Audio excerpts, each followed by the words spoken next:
아, 손뼉을 너무 세게 쳤어. 난 시계 보여주려고 아, 그러지. 손뼉이 너무 세게 쳤어. 난 시계 보여주려고 그러지. 시계잖아. 아니야, 오늘은 우리가 이제 너무 힘이 들었어 요즘에. 그래가지고 몸보신 하자면서 꼬리, 낙지, 수육이다 수육. 아, 전복. 전복. 아 근데 먹는 거로 갖고 와줘. 못 먹어? 이것도? 야, 먹어.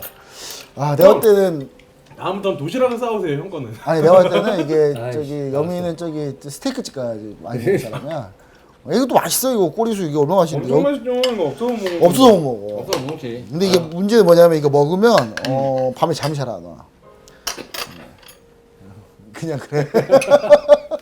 몸에 힘이 많이 나서. 아, 참 어떻게 말할지 몰랐다. 아, 근데 요즘에 너무 바쁘고 화하고 막 이래가지고 정신없고 먹을만해요. 몸보신 해야 돼. 몸보신 해야 돼 진짜. 다들 뭐 몸보신 하고 있어 지금? 몸보신이요? 몸보신은 주식으로 하는 거 아니에요? 주식으로 많이 했지. 아 여민이 형. 그냥 주식으로 몸보신 하는 거는 그냥 여민이가 제일 많이 했을 것 같고. 많이 했는데 양극화가 너무 심해. 근데 키워드가 양극화니까. 그냥 얘가 일단 우리가 설렁탕집이야. 설렁탕집인데 설렁탕보다는 내가 봤을 때는 요게 좀 더 낫다. 우리가 뭐 설렁탕 먹을 순 없잖아. 맛있는데? 맛있잖아. 꼬리 아니, 도가니보다는 또 꼬리가 비주얼이 좋아. 그러니까. 비주얼 잘 나와 이게. 이게 소금 뜯잖아 벌써. 지금. 광고 찍는 거야? 근데 이게 맛있네 여기. 왜요? 싸 먹어야 되네. 오. 맛있어요. 이거 이럴 줄 알았으면 오늘 점심을 시키려고 했는데 나도 점심을 안 먹을 걸 그랬네. 손이요? 어. 아 음식에 대한 예의는 음식에 손을 대지 않는다. 아니지. 음식을 그 음식을 먹는 방법대로 먹어줘야 된다. 이거는 손으로 뜯는 거지. 나도 그렇게 먹어야 되는 거야? 그럼요. 그게 음식에 대한 예의지. 이걸 손을 안 뜯으면 어떻게 발라 먹어? 어디서 배웠어? 네? 어디서 배웠어? 방금? 아니 손을 안 뜯어 먹으면 어떻게 발라 먹어 이걸? 이거 무생채 누가 다 먹은 거야 벌써? 야, 무생채 맛집이야 여기? 야 머리 좋은 사람은 젓가락 잘 쓴대잖아. 뭐 FMC 떠들어도 야, 봐라 그냥 뭐 시장 힘 좋다. 힘 좋죠. 아니 근데 이차전지가 워낙 강하니까. 갑자기 이제 바로 시장 얘기로 넘어가는 건지 몰랐는데 하여튼간에 아니 여기가 지금 할 얘기가 많은가 보네. 뭐 이렇게 할 얘기가 많아. 아니 나는 힘이 많이 난다고 이제. 네? 힘이 많이 난다고. 아 그래요? 그렇게 얘기한 조금보다 다 올라가는데 지금 연민 얘기 하마알미늄 와 오늘까지 올랐어 오늘까지 또 있어. 경고 들어갔던데요? 후말리 막 난리 났었어. 깜짝 났어. 나도 사실 예측을 했단 말이야. 내 건 편집했더라고. 차량 경량화로 갈 거다 그랬는데 그리고 차량 경량을 하면 한 바퀴 돈다. 한 바퀴 도는 거다. 한 사이클이다 이게. 차량 경량화. 차량 경량 갔잖아요. 갔잖아 지금. 어. 플라스틱 관련 다 갔잖아. 어. 내가 봤을 때는 이게 내가 봤을 때는 이게 역시 경험이 중요하다는 게 진짜 주식 투자는 경험이 중요한 것 같아 확실히. 왜냐면 옛날에도 한 번씩 이렇게 돌았잖아. 순환매. 딱 이 사이클이잖아. 도는 거 딱 뻔해 내가 봤을 때는. 그래서 경험이 참 중요하다. 그래서 우리 같은 경험자들이 중요하다 뭐 이런 얘기인가? 경험도 경험인데 타이밍이 중요하지 않아? 그 타이밍 중요하지. 나 2000년대 장비주 얘기했잖아. 다 놓쳤어. 아니 이건 이렇게 털어놓고 왜? 그냥 그런 얘기하고 그냥 방송에다 얘기하고 장비주 얘기하고 회사 가서 고객들한테 원준을 거의 특강을 했단 말이야 회사는. 원준 관련된 내용 모아가지고 모두 잠드는 애요? 원준 오늘 그거 알면 최소 12% 날라갔어. 인데 근데 90년생이지. 80년생이 80년생. 80년생이죠. 아니 그러니까 1990년대에는 가요를 봤다는 얘긴데. 그래서 다 편집각이야. 지난주에 시장 봤잖아. 어우 SVB. 골 파먹는 소리가 야 ASMR 수준인데? 나 먹방 잘해. 근데 나는 이제 오늘 사실 그거잖아. 그러니까 미국장 밀렸는데 주말 동안에 UBS가 CS 한다 그래가지고 그래서 이제 결국 뭐 진화됐다 해서 다시 오는 거냐? 이제 이로 끝날까? 아니요. 뭐 어떻게 될까? 계속 노이즈가 다른 데로 나올 것 같아요. 다른 데로? 다른 은행으로? 다른 은행이든 어디든지 이게 결국엔 FOMC가 거기서 또 얘기하겠지. 언급하겠지, 그지? 결국엔 신뢰 문제인데, 그쵸? FOMC에서도 얘기하겠죠. 신뢰 문제인데 은행 이슈가 발생이 됐다는 건 결국엔 서로 이제 어디가 망할지 자기들도 모르니까 대출에 대한 부분들도 강화할 거고. 쪼겠지. 쪼지 이제 기본적으로. 그다음. 그렇다라고 하면은 결국에는 은행 쪽 시스템 리스크가 안 오더라도 경기 리스크로 확장이 될 거다. 되겠죠. 왜냐면 돈 빌려주는 걸 되게 까다롭게 할 거 아니에요. 그리고 나는 지금 보는 건 지금 나스닥이랑 S&P 지수를 보면서 시장을 판단할 게 아니라 러셀 2000을 봐야 된다고 생각해요. 왜? 어? 왜? 러셀 2000이 정크 애들이 많아서? 아니 중소형이잖아요. 이게 예전에는 어쨌든 그 큰 대형 은행들이 무너지면서 모기지나 이런 이슈들이 발생이 된 건데 이번에는 밑에 단부터 무너진다면 제일 약한 고리 중소기업, 중소가게 이쪽부터 망가지지. 망가질 가능성이 있기 때문에 중소형주들이 많이 있는 그런 종목들을 구성하고 있는 인덱스인 러셀 2000을 저는 제일 중요하게 봐야 된다고 생각해요. 그리고 지금 제일 약해. 기술적으로 본다는 거지?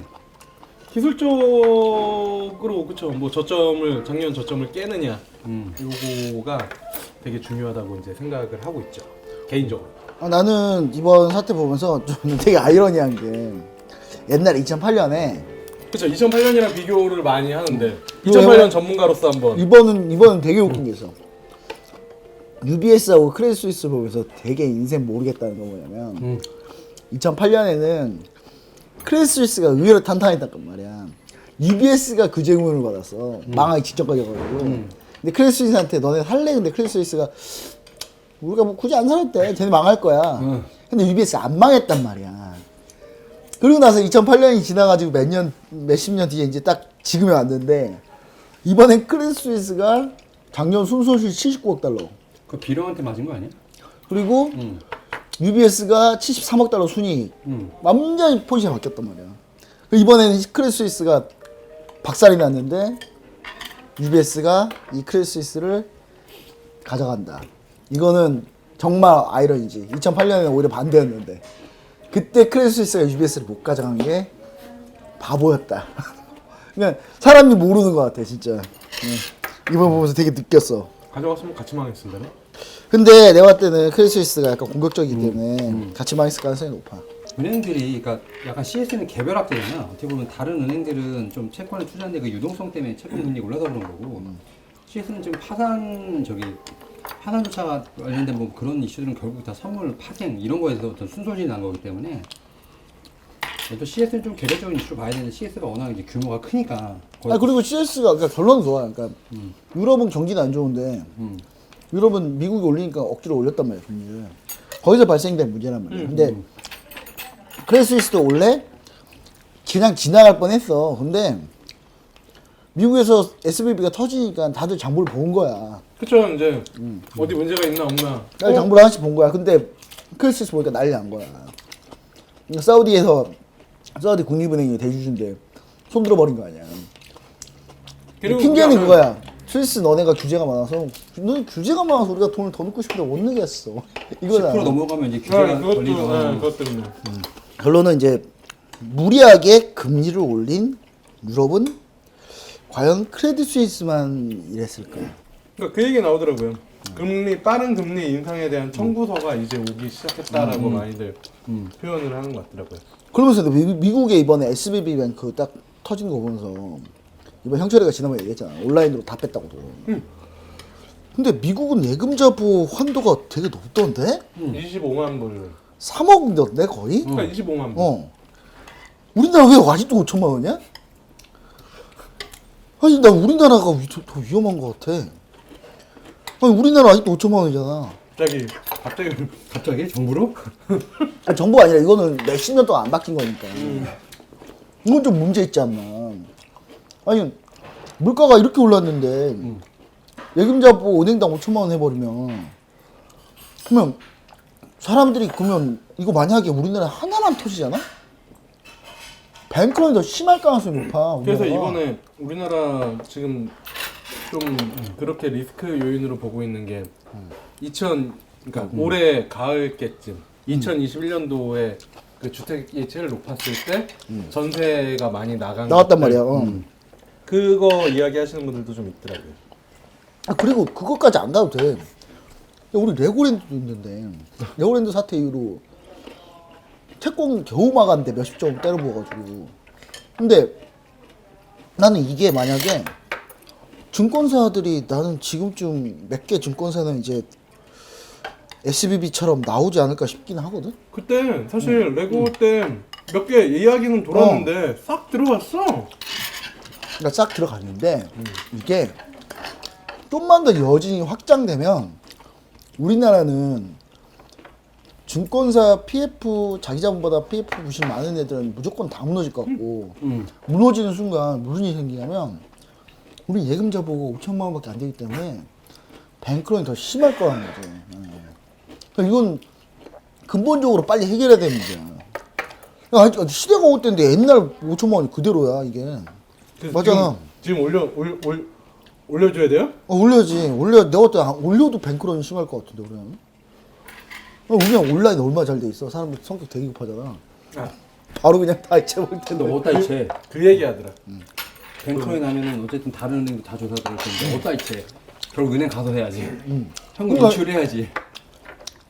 그 아니, 얘기를 이제 붓을 덜한 데로 옮기겠지. 딱 그 집중돼 얘기를 하더라고요. 옛날에 뱅크런은 돈을 빼가지고 금이나 이런 것들을 가져오는 그거였다면 그렇지.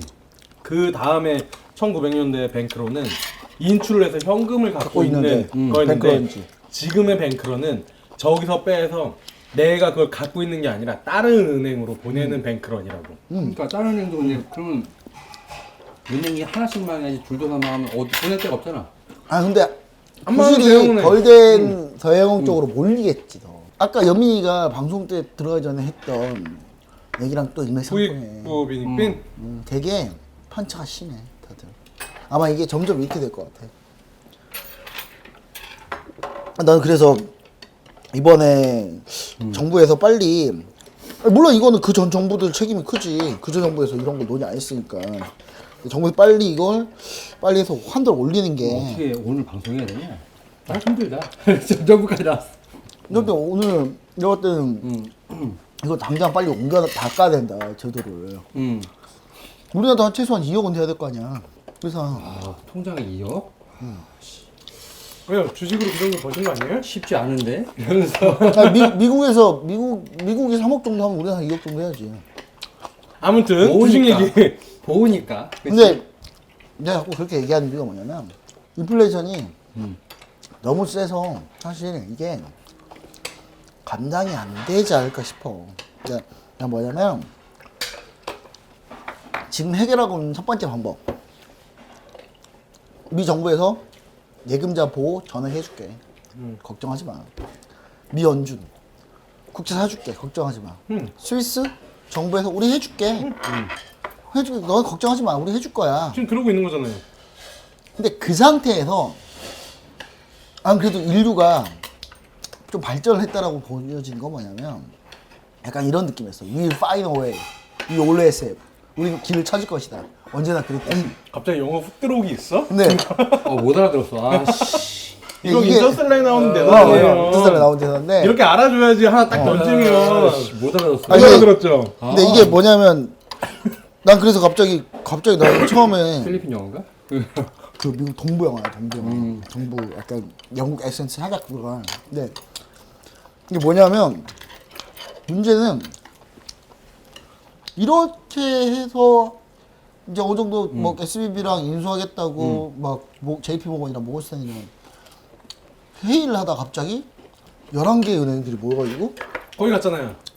할배 민간, 우리 할배님한테 자본주의 화신님한테 가셨잖아요.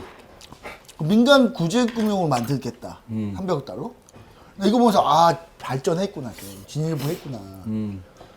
난 그러면서 시장이 좀 어느 정도 일단락 되기를 바랬는데 일단락이 안 되는 것 같아. 그래서 내가 봤을 때는 이게 결국은 돈 푸는 구조로 가는 수밖에 없는 상황이 되면 지금 이걸 고름을 나는 근데 차라리 지금 파산시키는 게 맞다고 봐. 한두 개씩. 근데 지금 고름을 안 짜내면 나는 이게 결국 인플레이션 터져서 다 죽을 거라고 봐 이거. 맞아요.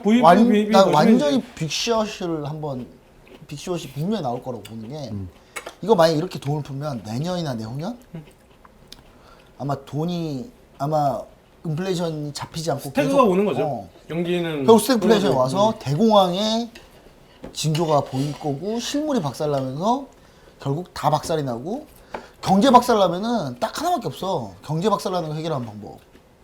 전쟁밖에 없거든. 답은. 그래서 세계대전이 일어났던 거고 옛날에도. 그러니까 이와 비슷한 컨셉이 다시 벌어질까 봐 약간 걱정이 돼서 그러지. 그러니까 지금 미 연준을 누가 믿겠냐고. 미 연준 의장 파월 의장이 청문회 가가지고 분명히 지금 매파적인 기조 들어야지 일주일도 안 되고 갑자기 돈 풀어주겠다는데. 아 진짜 파방꿀이야 파방꿀. 네. 네? 파방꿀. 아 반꿀 있잖아요 반꿀. 그래서 나는 얘기만 하면 반대로 가. 파방꿀이라고 파방꿀. 근데 나는 이번에 그냥 이렇게 보는 거야. 그러니까 만약에 이렇게 해서 2022나 뭐 얘기 나와서 이제 서로 IR로 싸우고 뭐 CI에 서로 정상회담 해가지고 이번 주에 하는데 뭐 싸우고 한다고 해도 유럽이 또 똑같이 미국이 저렇게 양쪽 하나 하면 유럽은 또 미국이 양쪽 하나 하니까 우리 더 이상 올리지 말자. 야 우리도 양쪽 하나 다시 양쪽 하나 스타일로 양쪽 하나는 아닌데 말로는 양쪽 하나는 아닌데 실질적인 양쪽 하나를 한번 해보자. 근데 다시 그쪽 유혹으로 가는 거지. 그러니까 마약을 맞고 있는데 그 마약을 끊어야 되는데 이 마약 맞은 게 너무 좋아가지고 그러니까 세상에 그런 느낌이야. 2008년에 마약 맞았어? 응. 마약 맞았는데 코로나 때 마약을 맞을 거면 이약 맞을 거면 세게 맞자 해서 왕창 맞아버렸단 말이야. 너무 좋은 거야. 너무 좋죠. 모든 자산이 올랐는데. 금단 현상인 거야 지금. 그냥 자꾸 마약에 손을 대는 거야. 결국 이렇게 되면 전세가 다 망할 수밖에 없다. 그래서 나는 지금의 반등도 이 상태로 만약에 조금만 돈이 더 풀리고 막 이런 게 보이면 나는 기술적인 트레이딩 위주로만 하고 딱 B숏 부분에 다 숏으로 갈아타야 생각이야 진짜. 여기 어떻게 나는 증권사 상승론자님께서 이 생각에 동의해요. 왜냐면 동의해요? 지금 생각보다 구멍들이 너무 많아졌어. 하방을 볼 수 있는 구멍들이 너무 많아졌다. 뭐가 있어요? 일단은 말한 것처럼 매파적으로 발언했잖아. 일주일 전에. 네. 근데 그 사이에 지금 일주일 안에 지금 은행이 한 5개 정도 얘기가 나왔거든. 그 음모론이라고도 얘기하던데. 그럴 수도 네. 있지. 금리를 못 올리게 하는 근데 음모론이라고. 내가 볼 때 금리 인하하는 순간 이미 그냥 증시는 바로야. 이거 바로 하락이야. 왜냐면 사람들이 그렇게 생각하는 거죠. 금리를 인하할 정도로 진짜 경기가 안 좋다는 거죠. 못된 거야? 우리가 모르는 뭔가가 있는 거야? 이러면 일단 자산을 줄이고 보겠죠. 근데 지금 뭐 피복 기대감이 있다고 하지 막상 이제 내리면 경기 이제 침체로 가는 거 아니면서 또 이제 내리겠지. 근데 이제 아마 연준이 머리가 엄청 복잡할 거야. 근데 또 나는 또 어떤 생각이 드냐면 그 파월 회장이 계속 미국만 생각하잖아. 미국만. CS는 어차피 유럽이잖아. 근데 미국은 어쨌든 다 봉합했잖아. 그리고 유럽도 어차피 50표 올렸잖아. 물가 우선이라고. 그러면 앞에서는 도와준 척하면서 결국 뒤에서 다 죽이지 않을까라는 생각도 해 결국은. 그런 시장 논리로 갈 수 있다고 생각을 하거든. 말한 대로 내가 볼 때 금리 인하를 양쪽 완화를 너무 빨리 하는 순간 지금 물가가 6%잖아. 그거 안 내려간다니까. 절대 안 내려가. 6%가 안 내려가죠. 안 내려간다니까. 아 근데 요즘에도 막 글 쓰는 사람 중에서는 인플레이션이 막 꺾일 거라고 얘기를 하는 막 자신 있게 얘기하는 사람들이 되게 근거가 뭔데? 에? 근거가 뭔데? 6%에서 어떻게 내려가? 아니 나 이번에 PPI 보면서 좀 희망은 봤는데 2%까지 PPI 보면서 희망은 봤는데 그 희망이 볼 때쯤에 은행이 터지니까 돈을 풀겠다고 하니까 이건 희망이 필요 없는 희망이다. 이게 2008년도랑 똑같으면서도 다르면서도 이제 막 그런 게 그때는 금리를 내리면서 할 수가 있었는데 인플레이션이 없었기 때문에. 근데 이번에는 예전처럼 그렇게 흔히 말하는 아까 마약 그 뽕을 그렇게 쉽게 맞춰줄 수가 없는데 진짜 이번에 맞으면 진짜 아 근데 그게 이제 여기서 한두 개를 망하더라도 강하게 나가야 된다는 거잖아요. 맞아. 그러니까요. 강하게 나가야 확고하게 미연준이 그러니까 중앙은행이 의지를 보여주고 신뢰를 사는 거지. 중앙은행 의무 중에 하나가 그 예측 시장의 예측 가능성을 제시해 주는 거야. 이렇게 되면 하나도 미연준이 예측해 줄 수 있는 얘기를 해줄 수 있는 게 하나도 없어. 아무도 안 믿게 돼. 이게 아무도 나중에 믿지 않지만 저 사람이 돈을 주기를 바라고 있지. 돈을 뿌려주기를. 그러니까 돈만 풀어주길 바라는 거지. 그래서 나는 이번이 상당히 중요한 분수령이다. 물론 이걸로 망하진 않아 전쟁이. 이걸로 안 망해. 근데 이걸로 안 망하는데 망할 수밖에 없는 중대한 원인을 이때 아마 지금 이 시기에 제공을 하고 있는 것 같아. 난 그래서 하반기에 머리가 아플 것 같아. 하반기요? 왜요? 하락의 징조가 조금씩 보여. 아니 뭐 혼자 보지 말고 얘기 좀 해줘요. 일단은 수급 자체도 그렇고 이렇게 느끼는 게 뭐냐면 뭐 오늘도 그렇지만 확실히 수급 자체가 너무 안 돌아오고 어디로요? 우리나라 증시는 수급이 안 들어온다고. 그리고 지금 계속해서 나는 이제 지난주 너무 심각하게 얘기해 지금. 아니, 그러니까- 누가 보면은 저기 어. 골섭이 이점 깨지는 줄 알겠어 지금. 아니 그걸 준비를 해야 될 것 같아 슬슬. 야이 형복에 증권사 직원이 지금 열의 아홉은 오른다라는 그 증권사 직원이 지금. 야 증권사 직원만 전문가도 그러지. 씨. 그 열의 아홉 중에 어. 저기 저는 하나입니다. 예. 작년에 내가 진짜 어. 개욕 먹었잖아요. 시장 빠진다고 얘기했다가. 근데 진짜 우리가 말하는 물 들어올 때 노졌고 그리고 좀 쉬어야 되지 않을까 하반기에는. 나 쉬는 게 아니라 나는 그때 자꾸 빅주 소설 꽂아서 지금. 인생은 그럴 때 바뀌어. 그치. 2008년에 인생 바꾼 사람 많이 봤어 나는 진짜. 그 2005년 6년에 나라 망한다고 막 신문에서 맨날 난리 치는데 주가 2천 찍을 때 그때 인생 바꾼 사람 많이 봤고 2007년 8년에 더 간다라고 외치는데 어떤 사람들은 지금 끝이다. 그때 급락 준비해야 된다. 이때 인생 바뀐 사람도 많이 봤어. 그러니까 뭔가 크게 움직일 때 인생은 바뀐단 말이야. 인생 바뀔 준비를 할 시기가 오지 않았나 이제. 그럼 하반기는 우리 유튜브와 함께? 왜? 그러니까 난 근데 중요한 건 이제 요 타이밍이 우리가 찬스에 기회를 줄 수 있으니까. 요 타이밍 몇 가지 나는 그러니까 원래 전 세계는 최근에 내가 본 잠깐만. 책이 있어. 이렇게 강세론자들이 갑자기 비관론으로 바뀌는 거 보니까 시장 안 빠지나? 쎄한데? 이거 더 시키자. 맛있다. 이거 맛있죠? 근데 당장은 안 빠지겠지만 나는 하락 추세 전환에 이거 시초가 보인다. 지금 당장 안 망해도 전 세계는 망한다. 망할 수밖에 없다. 그 중에 최근에 읽은 책이 있는데 피터 자이안의 유명한 사람이잖아요. 붕괴하는 세계화 인구론이라는 책이 있어.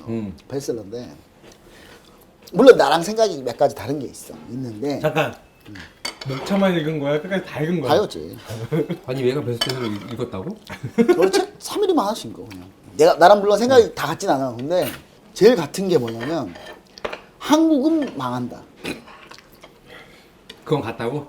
근데 인구 구조상 우리나라는 될 수가 없어. 근데 우리나라 인구 구조상 도저히 우리나라는 해결할 방법이 없어. 이민. 아니 두 가지 종류가 있지. 이민자한테 관대하거나 통일 두 가지 길 중에 하나인데 둘 다 힘든 게 뭐냐면 정서적으로 우리나라는 이민이 이민자한테 관대하지가 않아 절대. 우리나라는 이민자를 겁나 싫어해. 그리고 특정 계층 계파나 이쪽 특정 그쪽이 싫어해 많이 이민을.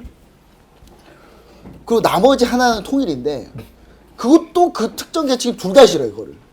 근데 북한도 좀 지금 요즘에 맨날 관심 가져달라 그러는데 요즘 미사일사도 아예 관심도 안 가져. 원래 미민주당은 절대 북한에 관심 안 가져. 미민주당이 지금까지 북한에 관심 가져본 적이 없어 한 번도. 뉴스에 나도 별로 그렇게 논평 안 하더라.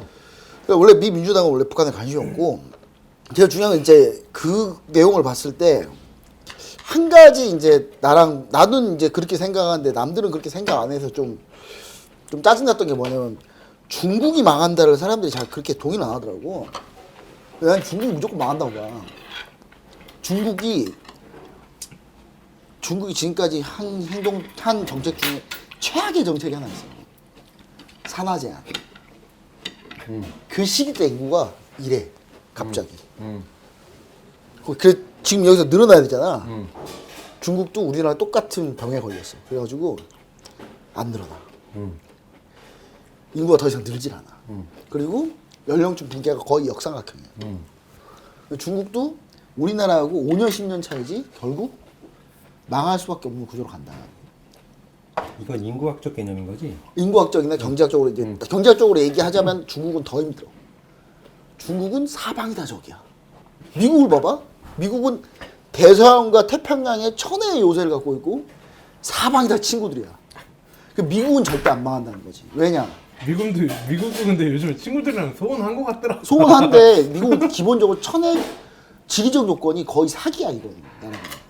나라도 넓어, 곡식도 많이 나, 자원도 많아, 셰일오일도 겁나 많아. 근데 인구도 이민이 계속 들어와. 밑에는 멕시코 노동력 쓸 수 있어. 위에는 캐나다 자원 또 쓸 수 있어. 그 미국처럼 축복받은 땅은 없어. 내가 봤을 때는. 미국의 가장 큰 힘은 혁신이라고 생각해. 그러니까 그게 혁신이 그렇게 나오는 거지 이제. 빅테크란 이런 글로벌의 혁신. 왜냐면 안정돼 있으니까. 그냥 나는 그래서 미국이 최고가 될 수밖에 없는 상황인데 중국이 이제 마지막 발버둥 언제 치냐. 지금밖에 없다고 보는데 중국은 앞으로 한 10년밖에 없는데 20년이 끝나면 중국 끝난다. 중국은 사방이 다 적이니까 어차피. 근데 나는 그래서 이번에 느낀 게 지금 안 망해도 어차피 전 세계 망할 건데 미국은 지금 어떤 스타일이냐면 세계 경찰을 별로 하고 싶지 않아. 옛날엔 많이 했는데 했더니 막 자꾸 누가 욕하고 막 도와줬더니 욕하고 그러니까 짜증나는 거야. 하기 싫은 거야. 그리고 자기들도 세계 경찰 합류 중 이유 중에 하나는 석유 때문이었는데 지 나라에도 석유 많이 나는데 그래 친환경으로 바꿔가는. 신화 바꿔가고 있는데 뭘로 경찰을 해? 그냥 아무리 니네 마음껏 싸워. 그래서 전 세계는 다 싸우는데 미국 혼자 평화롭게 지내는 그림이 내가 원래 그렸던 약간 그런 그림이었는데 좀 비슷비슷하더라고. 몇 가지 다른 게 있어 있기는. 일본은 위기에서 극복할 거라는데 일본이 극복 못한다고 보는데 일본은 극복할 거라고 보더라고. 근데 책에서 약간 좀 다른 것도 있는데 이거 보면서 독서 서평하는 날이에요. 이거 보면서 느낀 게 뭐냐면 이게 나만 알고 있는 것도 아니고 어느 정도 사람들 알고 있잖아. 그럼 이번에 한번 쇼크가 크게 오면 이것까지 감안해서 올 가능성이 높아. 그리고 회복력이 분명히 달라. 왜냐? 예전처럼 인구가 노동 생산하는 인구가 많았을 때 회복력이 괜찮은데 지금 우리나라는 회복이 불가능해. 그러니까 나는 우리나라가 더 크게 박살난다. 저 그래서 올해 환율 1,600원 생각하고 있는데. 저번에 얘기했었나요? 이거? 진짜? 응. 1,600원이 망하는 건데? 살짝 망해가는 건데? 나 환율 1,600원. 환율 트레이딩 해야겠는데? 환율은 1,300원 밑에서 모아가야 돼요. 난 그래서 나는 당장 안 망해도 어차피 서서히 망해가는 그림이다. 그럼 2차전지 다음 주도주는 환율이에요? 나는 환율 보고 있어요. 아니 환율이라기보다는 이제 지수 관련주인데 반대 거지. 반대로? 지수 반대인데 숏인 거지. 숏에 거는 거지. 아니 근데 그렇게 따지면 뭐 업종 얘기하기 좀 쉽지 않으니까. 2차전지 나는 근데 2차전지 계속 갈 것 같아. 그러니까 2차전지는 그러니까 2차전지가 사실 지금 간 게 거의 한 1년 반인가 쉬었다 가는 거잖아요. 맞아. 그런 휴식기가 좀 있지 않을까라고 생각해요. 1년 반까지는 아니더라도. 여기서 계속 더 가는 건 광기 아니에요? 아니 근데 안 간 게 너무 많아. 에코프로하고 에코프로 BM만 우리가 봐서 그렇지. 안 간 게 많지. 너무 많아. 2차전지 뭐 계속 돌아가면서 막 올라오는 거 보니까 아직 힘이 죽었다고 생각하진 않아. 수급이 다른 데 갈 데가 없으니까 바이오 쪽으로 살짝 갔다가 결국엔 그래도 그 수급이 들어갈 만한 게 반도체인데 반도체 가긴 한번 지난주 금요일 튀긴 튀더라고. 근데 연속성이 없다. 반도체가 너무 스타트를 일찍 끊었어. 우리 창드래곤이 분명히 하반기라고 얘기해서 6월달부터 한 진짜 빠르면은 5월달, 4월달에 움직였어야 되는데 1월달에 대통령이랑 사이즈 안 맞았나? 우리 싸이 주면 안 되지. 갑자기요? 아 그래요? KFC 난 좀 웃긴 게 아니 300조 원 그거 그거는 정부에서 하는 게 아닌데. 800조는 삼성이 하는 거잖아. 삼성이랑 SK하이닉스가 원래 애정한 거 그게 값이 240, 50조 되겠던 거니까. K 칩스는 그냥 세법이지 뭐 세법. 아니 K칩스법 말고 그 반도체 클러스터 있잖아요. 평택? 난 클러스터 의미가 없다고. 용인 아니야? 평택 용인 아니야? 용인. 용인이잖아. 나는 그 반도체 그냥 난 반도체는 4월 26일 날 갈릴 거라고 보고. 실적 나온다요? 한미 정상. 아니 한미정 아. 원전이랑 반도체랑 뭐 IRA 다 걸려 있지 뭐. 근데 나는 그게 난 이번에 일본 그 카드를 너무 쉽게 썼어 우리나라. 그 얘기 나오더라. 그거를 미국하고 딜칠 생각을 했었어야지. 그 얘기 나오더라. 그 얘기. 그 미국에서 받아내야 될 것들을 이번에 받은 다음에 일본이랑 일본이랑 너무 쉽게 했다. 근데 일본이랑 너무 쉽게 해버리니까 미국에서 이거 받아줄 이유가 없는 거야 이제. 딱 그 얘기 나오더라. 그러니까 내가 이거 나올 때 나랑 같은 거 봤나? 아니 내가 이거 나올 때 주장을 한 2, 3주 전에 처음에 그 얘기 나올 때부터 했어. 근데 이거 절대 우리가 먼저 받아주면 안 된다. 우리 먼저 발표하면 안 된다. 근데 늘 슬픈 얘기하면 틀리지 않는데 근데 나는 이번에 좀 반도체가 그래도 돌파구가 있을 줄 알았는데 내가 봤을 때 이렇게 되면 좀 돌파구가 쉽지 않다. 반도체는. 우리 김보는 도대체 어디서 얘기하는 거야? 응? 어디서 얘기하는 거야? 좀 나도 좀 보고 싶은데. 어디? 2주 전부터 얘기했잖아. 지난번에 얘기했잖아. 아 그럼 우리 방송에 얘기한 거고. 그러면서 여기서 얘기했잖아. 여기서 얘기했잖아. 그 지난번에 이거 딜 쳤어야 되는데 딜 안 치고 먼저 했다고. 외교를 못하. 외교를 못한다기보다는 그러니까 잘 모르면 사람들 얘기 많이 듣고 해야 되는데 그 잘 모르는 게 누군데? 그러니까 너무 잘 이렇게 서로 그러니까 믿음이 너무 강한 것 같아. 이게 뭐냐면 그러니까 과정이 좀 어렵더라도 돌아갈 생각을 해야 되는데 돌아갈 생각이 별로 없어. 그러니까 뭐냐면 남을 설득하고 정리하고 듣고 모은 다음에 외교를 하면은 내가 봤을 때 거의 실수가 없을 것 같은데 나는 일본이 뭐 하는 거 일본이 사죄만 하면 된다는 생각이야. 돈까지 받을 필요 없다. 근데 뭐 일본 사죄도 안 하니까. 근데 정부는 사죄했다고 하니까 뭐 그건 서로 듣는 사람 입장 차이인 거고. 그 사실 그게 중요한 게 아니잖아. 우리는 반도체를 어떻게든 미국한테 중국에 있는 삼성전자, SK하이닉스 공장을 어떻게든 인정받는 거잖아. 그렇지. 그게 제일 중요해. 그게 제일 중요하잖아. 그러면 난 그걸 연계해서 한 방에 터트렸어야 된다고 생각해. 근데 이걸 한 방에 터트리고 먼저 한다는 거 너무 좀 마음이 앞선다. 이게 지금. 그러니까 외교를 할 때 시간에 쫓기면 필패야. 무조건 진다고. 주식이랑 똑같지. 설전이야? 오늘 우리? 아니 근데 시간에 쫓기면은 문제가 생기는데 이게 시간에 쫓겼어. 말을 못 하겠네. 그래서 말이요? 내가 해볼까? 사장님 마늘 좀 주세요. 결국 시간에 쫓겼는데 그래서 반도체로 안 갈 것 같다는 거지. 그럼 반도체로 가면 어차피 지수가 가야 되는데. 근데 진짜 수급을 받아줄 데가 없어. 반도체 말고는. 그러니까 근데 지난주에 한번 2차전지가 막 엄청 다 빠질 때 있었잖아. 그때 반도체 가잖아. SK하이닉스. 그때 갔잖아. SK하이닉스 같이. 그러니까 그 수급을 받아줄 데가 없으니까 가는 거야. 맞는 얘기야. 그거는. 아니 바이오랑 셀트론 이제 제약 보니까 그래도 바닥에서 한 180% 올랐더만. 많이 올랐어. 엄청 많이 올랐어. 그거랑 저기 게임주 좀 오르더만. 그러니까 내가 봤을 때는 그거 보는 거야. 그러니까 뭐냐면 2차전지가 다 빠지진 않을 것 같은데 돌면서 깔짝깔짝 거릴 것 같은데 이제 대세로 엄청 올라가기보다는 그치. 그 돈 빠져서 안간 바이오 게임 그치. 이쪽을 돌지 않을까. 그리고 내가 그때 나 그래서 오늘 지난 시간에 얘기했던 원전 뭐 좀 이렇게 계속 그러니까 수급이 퍼지니까 시장에 느낌이 별로 없어. 무슨 느낌이 알지? 아니 난 그 게임이 오늘 2차전지가 좀 조정이 금요일날 나오고 오늘 장총에 나오면 게임이랑 바이오가 갈 거라고 생각을 했는데 바이오는 갔는데 게임은 안 가대요. 카카오 게임 나쁘지 않던데?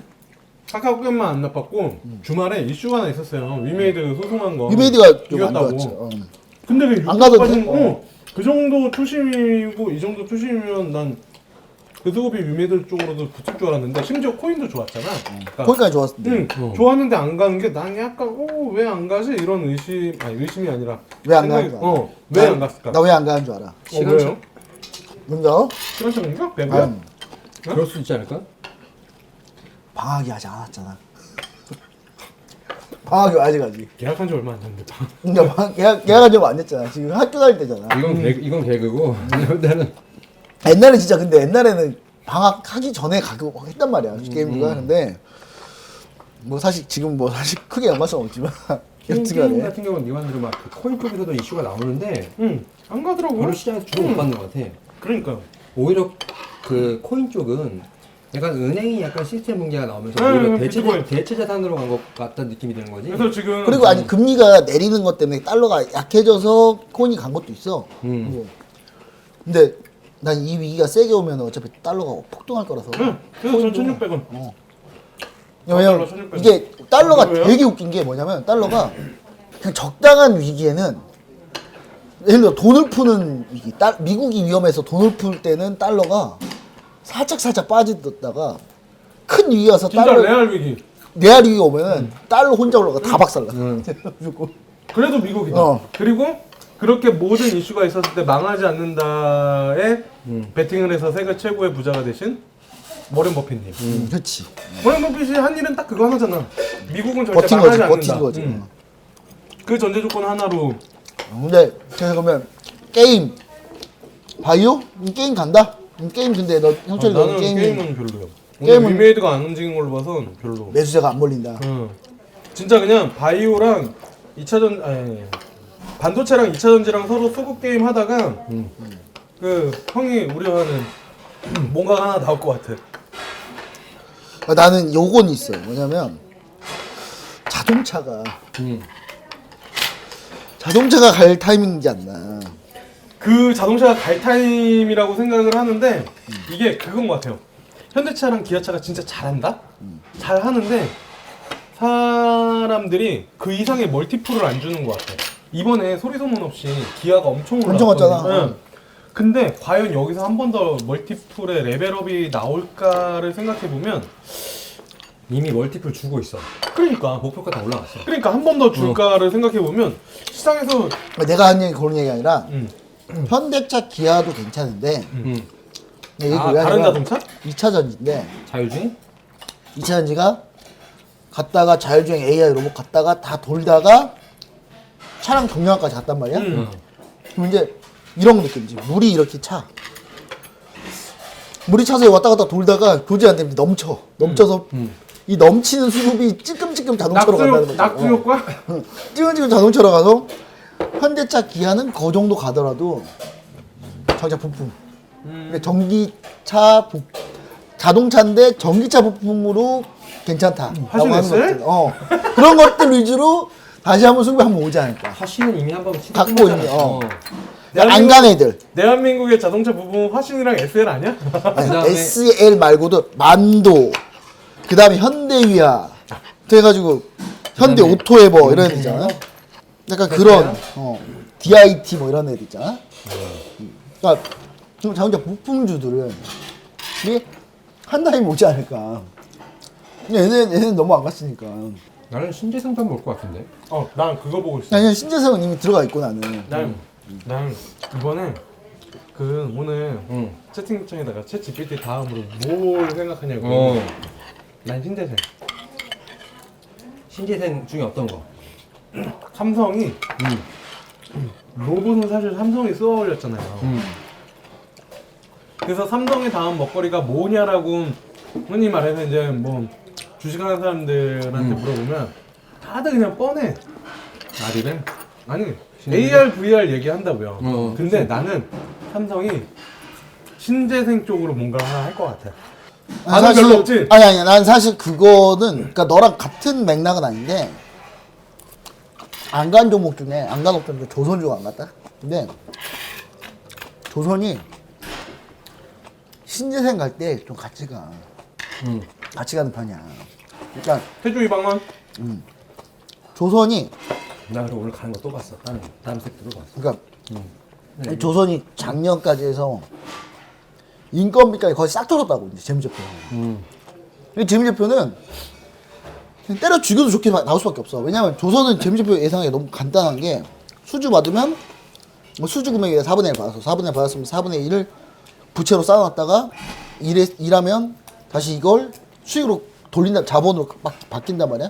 그러니까 부채 보면은 부채의 선소 수익, 리테인드 어닝, 그 어넌드 레버뉴 쪽 보면은 그쪽에 내용 보면은 수지랑 다 나온단 말이야.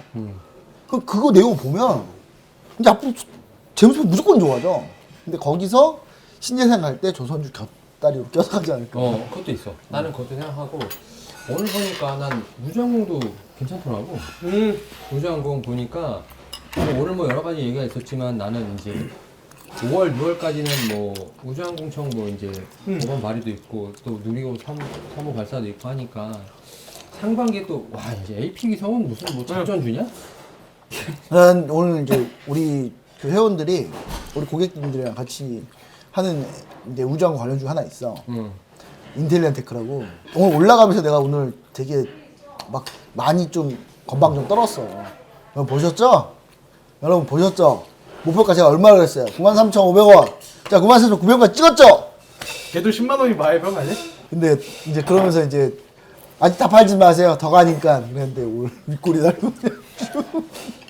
AP성 어떻게 끝났어 오늘? AP형 어떻게 끝났? 좀 밀렸지. 형 그것도 윗골 맞고 물렸잖아. 그래도 20% 이상 쏟아. 그러니까 내가 그때 우주항공을 할 거면 AP성을 하는 게 맞아. 화끈하게 화끈하게. 이게 전사의 심장을 갖고 있으면 우주항공뿐만이 아니라 항상 그냥 그 업종에 대장주를 해야 돼. 로봇 할 거면 레인보우로 하는 게 맞고, 응? SBB나 레인보우로 하는 게 맞고. 솔직히 조선 기자 나도 좋은 거 많아. 뭐 한국 카본이나 있잖아. STX 저기 뭐지? HDS 엔진 좋잖아. 근데 움직이는 건 STX 엔진이 제일 테마처럼 움직여. 그러니까 그냥 정해졌어. 그 업종에 대장주 해야 돼. 정해졌어. 그래서 오늘 조선 가고 우주항 가고 그럼 이제 나는 아까 AI 얘기했잖아요. 근데 AI가 안 무너질 것 같아. AI는 내가 볼 때는 단기 스윙으로 계속 한 상반기 정도는 봐야 돼. 아니, 지난주 나스닥에서 빅테크 AI 기업들 주가 왔어? 밀린 애 하나도 없어. 안 밀렸어. 어제 지난주 그 난리가 나서 뭐 S&P 다 박살나고 했는데도 안 밀렸어. 구글, 알파벳, 엔비디아, 마이크로소프트. MS 다 올랐어. 메타랑 다 올랐더라고. 안 올랐어. 심지어 메타까지도. 난 이러면서 AI 안 죽겠구나 이거. 최근에 죽진 않겠구나. AI는 종목 하나 손절 쳤지. 오픈했지. 근데 그거 오늘 다시 올랐어. 아니 이미 다 올랐어. 그리고 최근에 이제 유심히 보던 종목이 있었어. 두 개가 있었는데 뷰노하고 루인이 있었는데 둘 다 못 쳤지 뭐. 아유. 근데 진짜 AI는 딱 트레이딩하기 좋아. 근데 사람들이 참 이래요. 1월 달에 내가 얘기했어. 이상한 테마라고. 갸우뚱 하더니 매매하기가 제일 좋대. 야 머리 리셋 됐잖아 이미. 너 너무 재밌어서. 아니 이게 웃긴 게 뭐냐면 방송에서는 막 이래. 뭐 신기해서 막 이렇게 하잖아. 막 근데 정작 현실은 트레이딩을 AI로 하고 있어. 잠깐만. 방송을 기만하는 거예요? TV 아니, 방송에서? 아니 사고 팔고를 어떻게 방송에서 얘기해줘. 그래. 응? 아니 얘기해야지. AI는 사고 팔라고. 매매하시라고. 그런 코드가 없었다. 코난 테크놀로지는 근데 대장에서 내려온 것 같아. 그러니까 AI는 새로운 대장주를 볼 필요가 있다. 이제 새로운 대장주가 누구냐. 마인드랩이 대장으로 잠깐 나섰던 것 같기도 하고 그래? 지난주에 아니야? 맞아. 마인드랑 솔직히 해야지. 계속. 오늘 좀 밀렸으니까 그쪽은 또. 나 근데 2월 말에 AI를 다 팔아가지고 난 로봇 만들고 있어. 나 로봇은 지난주에 시세 나올 때 싹 다 팔았어. 로봇 SPG 중국 거잖아. 대박 났잖아. 역사 중국 거. 나 대박 근데 났지. 난 사람들 그랬거든.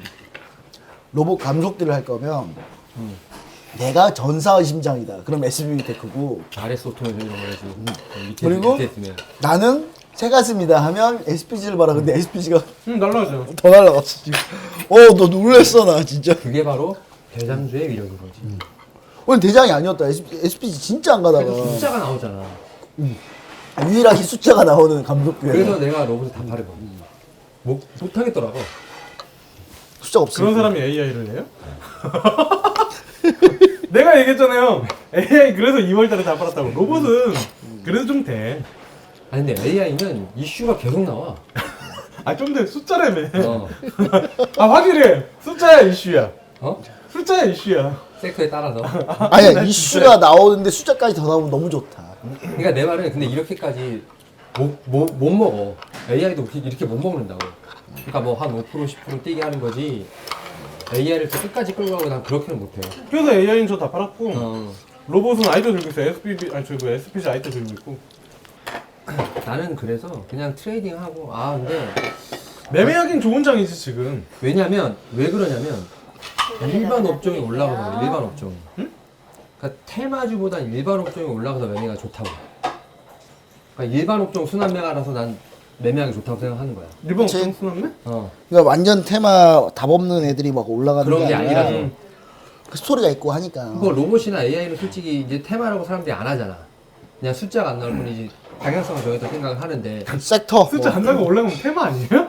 나 이거 내가 어떻게 받아들여야 돼? 야 근데 그렇게 막 모든 막 우리나라 뭐 대기업도 로봇 다 참가한다고 하는데 그냥 방향성은 정해진 거 아니야? 그치. 그리고 얘가 말한 대로 이제 우리나라 어떻게 보면 로봇 시대 준비해야 되는 거 아니야? 지금 인구가 줄어들고 있는 상황인데. 맞아요. 어. 응. 우리나라 로봇으로 제일 빨리 변할 수도 있어.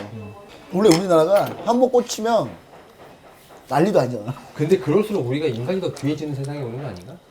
그냥 굉장히 귀하게 살아야 되는데 음. 8대2 법칙이라고 그거 알지. 항상 전체 인구의 한 80%는 귀하게 못 자라더라고. 근데 그게 문제야. 내가 너무 부정적인 얘기 많아? 근데 난 이제 부정적으로 그 책 때문인 거죠? 피터 자이언 책. 아니 저기- 원래 저기 그전에도 뭐야, 방송 오기 전에 긍정적인 책 읽고 와요. 아니 그전에도 이제 인구 때문에 한참 얘기를 많이 했었는데 내가 이번에 좀 나 WBC 보면서 느꼈어. 2070년인가? 뭐 인구 절반을 준다며. 그러니까 절반을 주는 것도 있고 음. 그 전에 이제 망할 건데 망하기 그 전에 망하는데 그 전에 망한다고? 그 전에 망하지. 근데 지금 프랑스 영국에 간다고 했는데 지금 싸우고 난리 났잖아 지금. 그럼 어떻게 우리 이민 가야 돼? 특별한 정의가 필요한 거지. 이민자에 대한 인식을 획기적으로 바꿀 만한 뭔가 사건이 있든지 갑자기 김정은이 뭐 그런 게 필요한 거지. 다음 주 이거 편집본 기대된다. 솔직히 아까 말했던 것처럼 미국이 세계 보안관 역할을 안 하니까 저렇게 러시아도 그 북한도 그러고 놔두는 거 아니야? 그러니까 그게 알아서 싸우라 해도. 그러니까 중요한 게 걔네들이 그러니까 러시아는 그거지. 야, 너네 이제 세계 경찰도 안 하는데 지역 패권을 좀 인정해. 여긴 내가 접수할게. 지방자치제 전 세계. 미국은 이제 그것까지 꼴보기 싫은 거지 이제. 밟은 애들은 왜냐면 걔를 그냥 냅두면 중국을 냅두라는 얘기가 똑같으니까. 그럼 중국 TSMC 먹기 위해서 대만 어떻게든 칠 거니까. 나 그 얘기하려고 했는데 중국이 대만을 치려는 시그널을 가장 심플하게 확인할 수 있는 방법 중에 한 가지 내가 생각하고 있는 거. 미국이 우크라이나한테 니네 휴전해라. 맞아. 이거 하면 중국이 조만간 대만을 칠 거라는 시그널로 나는 해석할 거야. 높지. 왜냐면 그걸 용인해주면은 명분이 되는데 이게. 사실 그래서 우크라이나 러시아 전쟁 못 끝나 이게. 그것도 그렇고 그 휴전을 하란다라는 의미는 미국이 대만을 치는 거에 대한 중국이 대만을 치는 거에 대한 준비를 미국이 하고 있다는 하겠다는 거야. 왜냐면 어느 전쟁 그 역사적으로 봐도 전선을 2개를 놨을 때 성공한 사실이 없어. 사실이 없고 그거는 그 전쟁 책에 일장으로 나온 얘기야. 절대 전선을 아니 2군데로 2차 세계대전 때 독일이 동부전선, 서부전선 둘 다 하다가 망한 거 아니야. 하나만 했으면 다 이겼을 건데. 근데 이제 시장이 만약에 정말로 야 우크라이나 저거 휴전하네? 그래서 야 좋다 할 때 나는 진짜 조심해야 돼. 조심해야 된다고 생각해. 그리고 그게 왜 중요하냐면 미국이 둘 중에 하나를 했을 거야. 전쟁 준비를 열심히 했던지 아니면 TSMC를 다 미국 옮겼던지. 둘 중에 하나. 그러니까 대만을 아예 버리려고 하든지 아니면 대만을 못 버리니까 대만에서 한 판 해야 되겠다는 생각을 하든지. 딱 그 둘 중에 하나란 말이야. 근데 지금 하는 걸 봐서는 대만 저 TSMC 미국으로 통째로 옮기려고 하는 옮길 거야. 걔도다. 왜 굳이 안 싸울 필요가 없거든. 내가 봤을 때는. 근데 우리나라는 대만이 뺏기면 겁나 위험하지. 수출 해협이 다 글로 통과하는데. 일본하고 이제 우리나라는 다 엄청 가까워지고. 엄청 가까워지는 거죠. 어. 아니 중국이 지금 가까이 하는 이유가 뭐냐면 중국은 원유 수송로나 이런 게 다 인도, 동남아시아 해협에서 대만까지 통과해서 들어와야 되는데 이게 다 적대국이야. 다 중국 왜 이렇게 적이 많지? 인자하지 않아서 그래. 인자무적이라 그랬어. 그런 의미에서 나는 반도체는 사실 우리나라한테 한 번의 기회가 있을 것 같은데 그때 이제 미국이 이제 TSMC를 미국 쪽으로 옮기는 과정에서 약간 주춤주춤 거릴 때 한 번의 기회가 있지 않을까. 근데 그 기회가 이제 좀 멀었으니까 좀. 그것도 있고 이제 주가적으로 봤을 때는 뭐 아까 미리 좀 올렸다고 하지만 지금 계속 그 삼성전자하고 SK하이닉스 지금 적자 계속 얘기 나오잖아. 네. 근데 또 그 이면에 또 이거지. 과연 이게 바닥이냐, 아니면 이게 더 갈 것이냐. 근데 보통 실적을 확인했을 때 늦지? 적자나 막 이런 게 막 나오면 내가 볼 때 그걸 오히려 강력한 반등의 신호라고 생각을 하니까. 근데 지금 SK하이닉스는 이미 적자 거의 확정 아니야? 적자 규모의 문제지. 그러니까 규모의 문제잖아. 그러니까 그게 3분기까지 길어지느냐? 그렇지. 난 2008년에 하이닉스 그때 SK가 아니었잖아. 하이닉스가 진짜 낯설다. 그냥 15년 전 얘기하거든. 근데 그때 하이닉스가 그냥 시크니컬 업종이 안 될 때 이렇게 박살나는구나를 난 하이닉스 보면서 와 어떻게 4분기 한 분기 적자가 4조가 나버려 2008년에. 그러니까 다 까먹고 3, 4분기 적자를 4조를 맞아버렸거든. 하이닉스가 그때. 근데 그러면서 유상증자를 못하면 파산하기 직전이었어 하이닉스가. 근데 그때 유상증자 가격이 6,800원이나 그랬을까 아마. 근데 유상증자 성공해가지고 계속 산 건데 걔네는. 근데 난 반도체 업종은 진짜 무서운 게 잘 될 때는 정말 어마무시하게 잘 되는데 안 될 때는 진짜 적자가 어마무시하게. 그래서 파운드를 해야 돼. 바운 해야 돼. 그래서 삼성이 지금 사활을 거는 거야. 그래서. 디램은 주육화돼 있고 소품종 대량 생산이다 보니까 계속 찍어내서 물량으로 승부하잖아. 안 팔리면 이제 그 물량이 문제가 되는 거고. 재고되는 거. 근데 비메모리는 다품종 소량이니까 충분히 이제 대응은 되니까. 그래서 여기 말 왔다 보니 이제 어차피 그걸로 가긴 해야 되는데 이 우리나라 인구학적 이거 다시 인구로 돌아오는데 인구학적 구조상 불가능해 이게. 왜냐면 그 정도를 수용할 만한 그 정도의 그 연구를 할 만한 그 정도의 개발할 만한 우리나라 반도체 공학 출신 그 공학도들이 안 나와. 다 의대 가잖아. 의대도 가는 것도 있지만 다 인도에서 오지 않아? 졸업한 숫자 전부 다 때려 박아도 거의 다 못하는 거야 이제. 그러니까 안 그러면 막 해외에 되게 관대해야 된다니까 우리나라는 진짜. 우리나라는 잘 되려면 진짜 해외에 좀 관대해야 돼. 나는 북한은 희망이 없다고 봐. 내가 볼때 북한 저기는 통일이 되기는 쉽지 않을 것 같아. 그럼 차라리 이민자를 받는 게 더 빠를 것 같아 나는. 내 느낌은 이민자를 잘 받는 게 차라리 좀 그렇게 해서라도 인구를 좀 잘 구성을 잘 해놓으면. 난 이거 그때 얘기했지만 WBC 야구 보면서 이거 느꼈다니까 진짜. WBC 보는데 일본한테 말릴 때? 난 그 인구 생각이 나더라고. 응? 그럼 일본은 왜 똑같이 인구가 줄어든 나라인데 왜 일본은 바로 그 문제야. 일본은 이민자한테 관대해. 좋아해 이민자 되게. 아 그래요? 나 그건 몰랐네. 일본은 그러니까 남미 그다음 곳곳에 되게 많아 사람들이. 그 의외로 관대하단 말이야. 그리고 일본은 또 물가가 생각보다 싸잖아. 옛날에 비쌌지 지금 생각보다 싸지. 물론. 이제. 그렇지. 지금 생각보다 싸 이제. WBC 보면 일본이 외국인 선수를 무제한으로 선발이 가능해. 출전만 4명이 하는 거야. 그러니까 얘네들은 기존에 있는 선수들 경쟁력이 좀 되는 거야 이게. 맞아. 그 우리나라 인구 5천만인데 야구팀 10팀이잖아? 일본은 인구 1억 얼마인데 야구팀 10팀이야.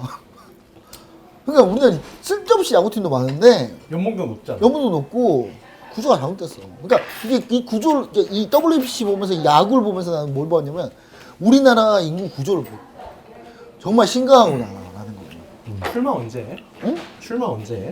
무슨 수가? 여의도로 보내주게. 아니야, 물론 안 갈 거야. 무슨 당을 할 거야? 어? 어디를 할 거야? 아니 난 자포 가려면 그 당 할까. 자포 가려고. 근데 중요한 뭐냐면 서명당을 하자. 우리가 결론을 내야 될 거 아니야. FOMC 금리를 뭐 25p 뭐 그쪽 방향 가겠지. 근데 그럼 끝나면 어디를 봐야 될지 너무 주관식으로 하나만 얘기하면 또 그러니까 딱 3개 합시다. 딱 3개? 한번 얘기 다 했으니까 뭐 나는 뭐 계속 밑밥 깔아놨잖아. 우주항공하고 우주항공이랑 원전이랑 바이오 다 모멘텀들이 있으니까 뭐 실적보단 다 모멘텀, 이슈 뭐 원전도 그렇고 테마? 어? 테마라는 얘기를 안 해요? 정책 아이덴티티로 하자 우리. 정책? 아니 정책으로 자 그럼 신재생 빠지는 거야? 그러니까 신재생은 여기서 내가 다 하면 너희들 할 게 없잖아. 그리고 내가 원전 하고 싶어서 한 거 아니고? 내가 얘기를 많이 했잖아. 원전이랑 원전을 얘기하고 싶어서 신재생 뺀 거 같은데? 아니야. 원전이랑 바이오랑 얘기 많이 했잖아. 그럼 바이오는 내가 진짜 바이오는 모멘텀 있지만 숏스퀴즈로 간다니까. 내 그 키워드는 그거야. 그러니까 정책과 숏스퀴즈. 그러니까 어떻게 보면 시장이 안전하지 않기 때문에 약간 이런 모멘텀을 가지 않나. 이렇게 생각해. 형철이는? 저는 환율. 환율. 아 그럼 쇼 아니 그럼 밀린다. 아니 그냥 달러. 원달러 선물 저 ETF도 있으니까 선물도 있고 ETF도 있으니까 난 환율. 달러 그리고 선물. 신재생. 신재생. 신재생 어디? 나는 삼성의 아리백 아니 하면서 태양광. 수소도 움직이더라고. 태양광. 오늘. 수소 오늘 움직여. 좀 난 태양광. 태양광. 야, 풍력도 좀 껴줘. 아니 풍력도 다 좋은데. 오케이. 그러니까 신재생이 풍력이랑 태양광 두 개를 좋게 보는데 태양광을 좀 더 보는 건 난 삼성이 신재생 쪽 기업을 하나 또 이렇게 투자를 하지 않을까. M&A로. 오케이. 제일 쉬운 M&A든 뭐 기본이든 하지 않을까. 그게 이제 난 태양광일 가능성이 있다라고 생각을 해서 나는 일단 그렇게 2개 정도 봐요. 그 나머지 하나는 필요 없다. 필요 없는 것보다 나머지 하나는 사실 포트폴리오를 굳이 꾸린다면 나머지 하나는 지금 시장의 주도주를 트레이딩하는 게 맞지. 그렇지. 2차 전지. 2차 전지랑 AI를 버리기에는 너무 강해 사실. 진짜 2차 전지로 레전드 짤 많이 만들었잖아 우리. 그렇지? 그 2차 전지를 물론 나는 3가지 꼽자면 2차 전지 AI가 하나고 로봇은 아니야? 로봇도 껴있지 이제. 오케이. 그리고 자동차 부품. 근데 이게 마치 뭘로 갈 거냐면 2차 전지 척하고 간다고. 째글째글. 2차 전지 척하고 이거 전기차다라고 하는 식으로. 그리고 그러면서 자율주행 같이 엮여서 자동차 부품이나 이쪽에 갈 것 같고 그다음에 추가로 나머지 하나는 바이오. 바이오 좋게 보는 사람이 많네. 바이오는 지금 가고 있어. 야수의 심장을 갖고 있잖아. 지금 가고 있잖아 지금. HLB? 지금 가고 있잖아. HLB 5월에 모멘텀 있잖아. FDA 그 품목 심사, 품목 허가 심사 있지, 그치? 근데 진짜 요즘에 시장에 돈이 많으니까 그 흔히 말하는 정책 모멘텀이나 이슈가 있으면 수급이 확 몰려가지고 진짜 단기간에 시세가 세게 나긴 하더라. 그래, 그래서 뭐 무슨 작년 생각해봐. 이틀 이상 안 가. 그러니까. 작년 이틀 이상 안 갔어. 작년에는 작년 쏘면 나중에 따라가면 다 물려. 다 물려. 올해 올해는 달라. 달라. 확실히 달라. 이게 진짜 장이 다르다고 느껴. 아니 근데 그래서 이게 원래 이 민주당 쪽이 좀 더 이때가 좀 주식하기 좀 좋지 않아요? 아니 좋았지. 2020년, 2021년 있었으니까. 아니까 어차피. 약간 보통 부동산하기 좋았죠?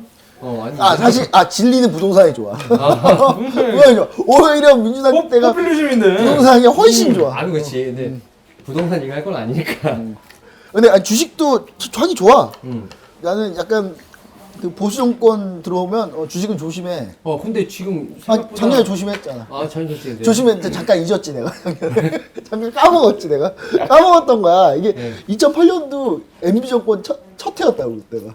물론 그 첫 해가 그 정권이 책임있다는 건 아니야. 왜냐면 그 전 정권 책임도 있고 서로 복합적이긴 한데 그 룰을 까먹었어 내가. 국룰인데 그거. 그러니까. 국룰인데 까먹어가지고 작년에 왜 놓쳤을까. 이거는 어디 정권을 비하한다기보다는 그냥 나만의 샤머니즘 같은 거야. 그래서 샤머니즘. 나는 벌 때 확 벌고 이제 빅숏을 치던지 해야 되지 않을까. 빅쇼 나누나? 오늘 방송에 빅쇼이라는 단어가 왜 이렇게 많이 나와? 하반기에 나올 것 같아. 전제가 있어. 나는 물론 전제가 이 위기를 미공책으로 봉합하면 그럼 더 크게 온다. 이게 논리잖아. 돈 풀어서 해결하면. 그러니까 나는 금리 인하 얘기가 나오면 흔들릴 것이다. 난 그렇게 생각해. 난 적당히 막아주고 죽을라는 애들 너 죽어. 그리고 너 이거 인수할 사람 보증은 한 3분의 1만 해줄게. 라는 식으로. 그러니까 이번에 UBS가 크레스위스 인수할 때 그거 형태인데 그 형태도 좀 돈을 푼 것 같긴 한데 그거까지 못하게 하면 이제 아예 방법이 없으니까. 그러니까 그런 정도로만 돌아가면 그나마 이 시장은 버틴다는데 거기서 만약에 채권을 막 다 사주기 시작하고 이렇게 시작하면 난 그때부터는 실물을 볼 거야. 달러랑 나 혼자 몰래. 달러는 지금 모아야 된다니까요. 참 혼자 몰래 모으겠다. 알았어. 다 떨고 다니겠지.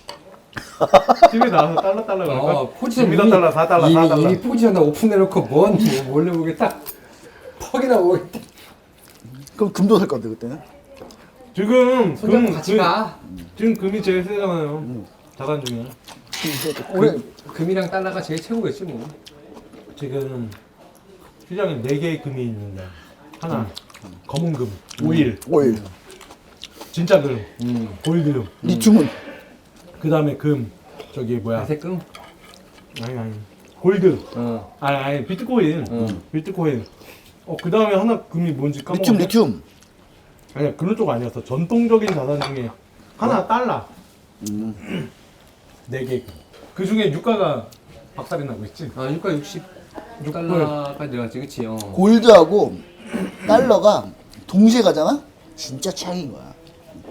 원래 골드하고 달러가 가면 골드는 밀려야 되거든. 그럼요 원자. 근데 둘 다 가면 안전자산이- 엄청난 위기인 거야. 이거 엄청난 위기. 지금 골드는 출발했어. 달러 골드 출발했어. 출발하면 원 달러 1,600원 엄청난 위기가 된 거야. 아, 기빨려. 네? 아, 기빨려. 여기 다 기빨리겠어. 아마 그렇게 가지 않을까. 난 상승만 얘기하는 증권사 직원이 아니니까. 끝. 끝.